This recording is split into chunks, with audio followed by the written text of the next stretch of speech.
Alrighty, let's discuss my personal Gundam Supreme Battle tier list. I've never done a tier list for the game, but I'm going to go by full experience of the characters. So let's start with the Bs. Arios is a very good Gundam. He's mostly used for spamming rockets. The most I've seen, that's his pretty much game. I wouldn't call that too good. I mean, can be stopped a lot. It's not that great in certain big matchups, but it's fun to really kind of play. The Zabi, very good when it comes to like little funnel placement, but nothing like too insane that can make them better than a lot of the purple units. AH3, try AH3 over there next to the Jiragua, the Giga, whatever. I'm sorry I'm butchering the name. Just leave me alone.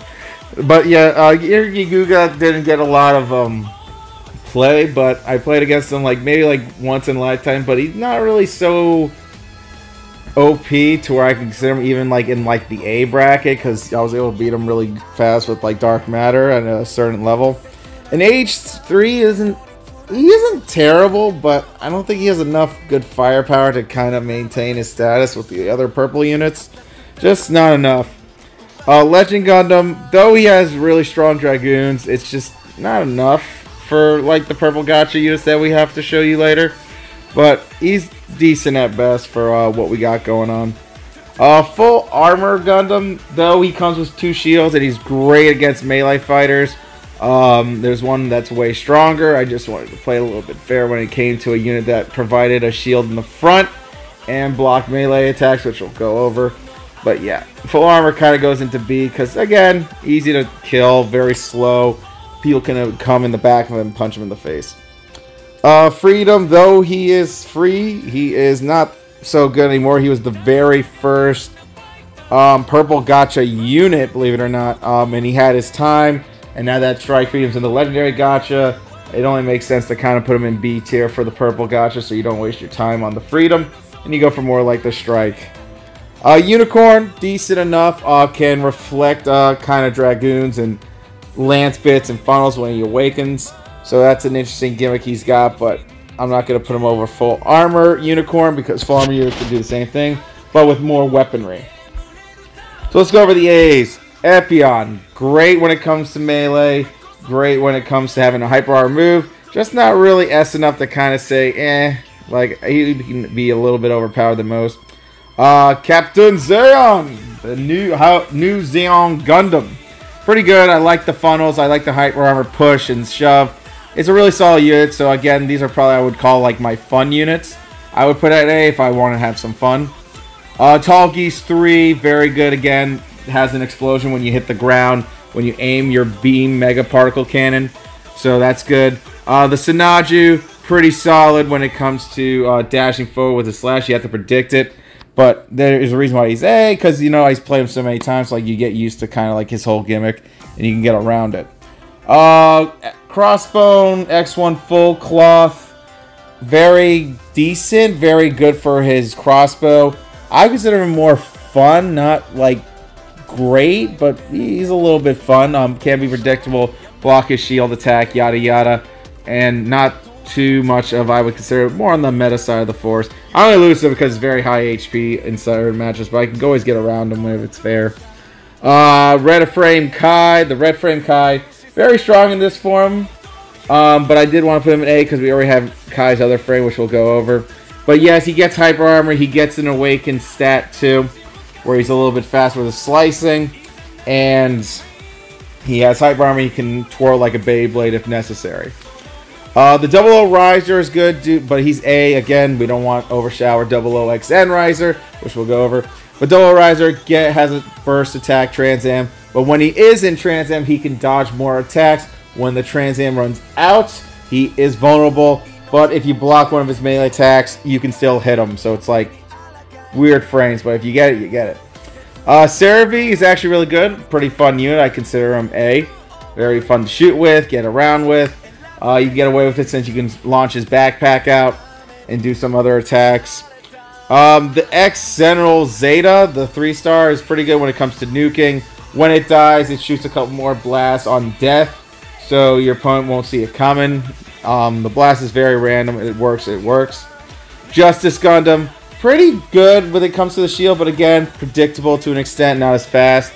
Full Armor Unicorn, I put him at A because right now it's going to be fine that he's at A, because if we do get Perfect Ability or we do get Green Awakened State in the Legendary Gacha, this tier list is going to make more sense to you why I did that, because they're definitely going to drop that anytime soon. Next, Trudium, very solid, very fun A unit. Can suffer through melee fighters, gets punched a lot around. He can dodge with his missiles, he can dodge with his sniper, he can get some good shots in, but again, can suffer at certain matchups. Turn A, very good when it comes to a giant nuke. A lot of the giant nuke characters are played by FTP players, just to kind of add some damage that it's tricky to hit the opponent if you can't hit him the natural Beam Blast way, you blow his ass up. So that's pretty much my A list here, and Turn A can switch between Mace mode and Dual Beam Sword mode, and his blasters change to Hyper Cannon and Bazookas. It's very cool. So let's get to my S's here. So obviously the Cross is amazing due to the fact that his whole gimmick is just blowing the ground up with his Moon Cannon. Does this twice. The area of explosion is very wide, so you're likely to get hit by it a lot. And he has a get out pattern too with his ship. So yeah. Wing is actually good. I wanted to put him at S. Again, S plus would definitely be Snow to Prelude. But Wing, as a purple unit, if you want it, you can own it. His Dual Beam Blast can be very useful. Hit multiple opponents at the same time when they're not looking. And it's a real good dual shot.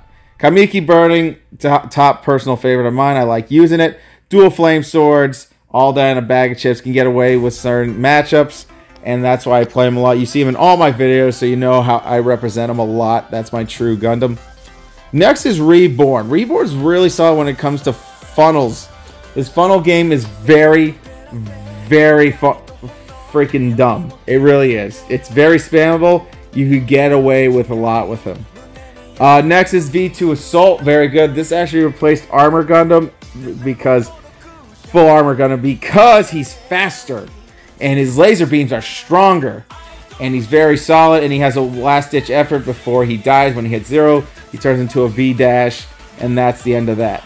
Both the new Gundams kind of made it. I like the puppet trait for new, where you lay a puppet, it explodes.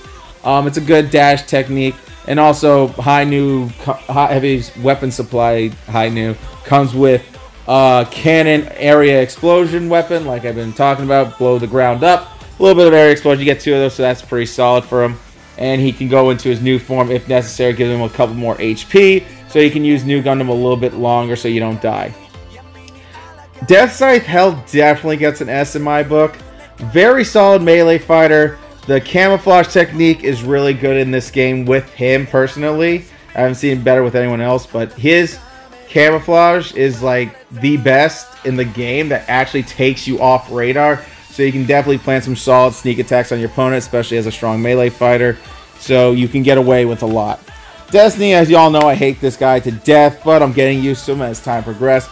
But yes, his freaking wings are ridiculous. They get away with a lot. They can dodge bullets if necessary. He can go into evasive mode real quick when he spreads those wings, so your shots missed a little bit. They're less accurate to hit. So always be careful. That Destiny's pretty solid to boot, and I see him everywhere. So actually, that's another reason I put him on here. Transient, again, this one's a personal favorite, but if he can break guard, I consider that solid. Most of these guys can't really break guard. So I gave Transient the benefit of the doubt, making him S, since he does have 1 guard break attack. That's enough to end games.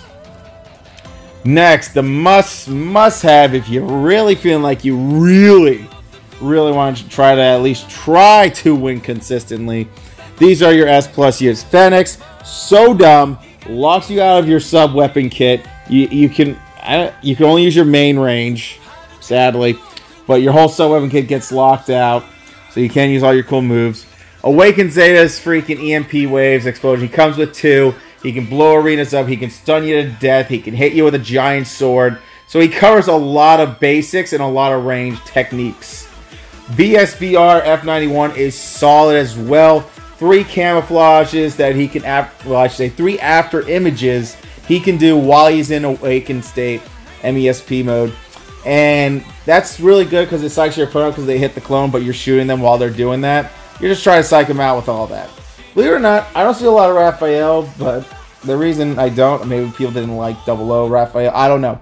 But he's a very secret SS tier to me because he can switch between his backpack and himself. So again, a very solid unit that has that technique where you can screw your opponent up. They're attacking you. You switch modes, so now you're not taking any more damage, so then you can fire back. It's a very dumb mechanic. Raphael, to me, is actually really solid and very annoying to fight if you know what you're doing. Burning Gundam actually deserves to be S+. His Tornado, I've seen the whales with that Tornado Spin. It gets me every time. 7k HP, which means he has a high attack on that Tornado Spin. Can pretty much push through a lot of stuff since it does have Hyper Armor. And you get 2 of those. And you get freaking Tornado Spin that can block Mega Beam Particles, depending on how strong they are. And he can reflect them a little bit, which is cool. So Burning Gundam definitely makes the cut. 00XN Riser is also pretty solid. His gimmick is all Trans Am. He's all dodging. You're using a lot of his attacks as all of his main range and sub-weapon kit is great to use. And Fenix can't get by that when he's in Trans Am, so Trans Am can't lock him out of those moves unless they block your first melee attack. So you try to play it safe when you do that type of matchup. And last but not least, freaking Dragon Frame Kai.